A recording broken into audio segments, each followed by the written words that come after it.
జగన్ గారు చేసేది స్వీకరిస్తారు.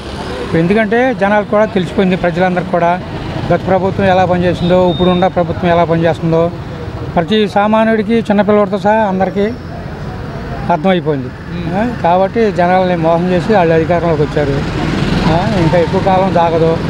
ఎంతవరకు జనాల కాడ ఊగు పట్టలేరు కదా. నోటికాడ కూర్చు తీసేసాడు పిల్లల్ని, అది అన్నాడు ఇది అన్నాడు, ఎవరికో వేసారు. వాళ్ళకి వాళ్ళని తృప్తిపరచడానికి మబ్బు పెట్టడానికి చేసినట్టు ఉండే అన్నీ కార్యక్రమాలన్నీ. 2024 జూన్ నుంచి 2025 జూన్ వరకు చంద్రబాబు నాయుడు గారు ఎన్ని పథకాలు ఇచ్చారు, ప్రజలకి ఎంత బాకీ ఉన్నారు కూడా ఇలా నాయకులు వెళ్ళి వాళ్ళ ప్రజలకి చెప్పాలని చెప్పేసి కూడా సూచన ఇస్తున్నారు. ఏం చెప్తారు దీని గురించి? ఏం చెప్పేది ఏం లేదండి. ఏం సూచనలు ఇచ్చినా ఏం చేసినా ముందే ఇచ్చేసాడుగా. నా దగ్గర ఏం లేదు, అంతా ఖాళీ అయిపోయింది అని చేతులు ఇచ్చేసాడుగా. ఇంకేం చేస్తాడండి?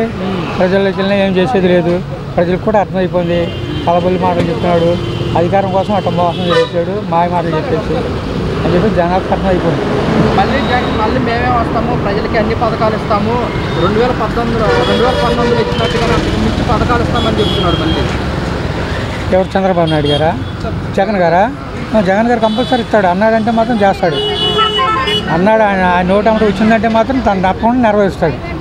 ఆయన ఇదిలో నుంచి వచ్చిందే అది, మాట తప్పే మంచి కదా. ఆయన అన్నాడంటే చేసి తీరుతాడు, అంతే.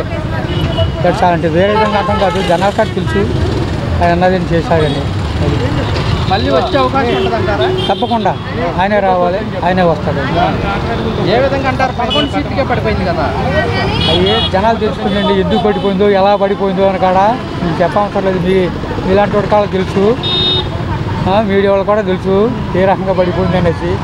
మామూలుగా 1-2 ఇది అనుకుంటే అనుకోవచ్చు. మరి అంత తేడా పడిపోయింది అంటే తేడాగానే ఉంది, తేడా అని తెలిసారండి.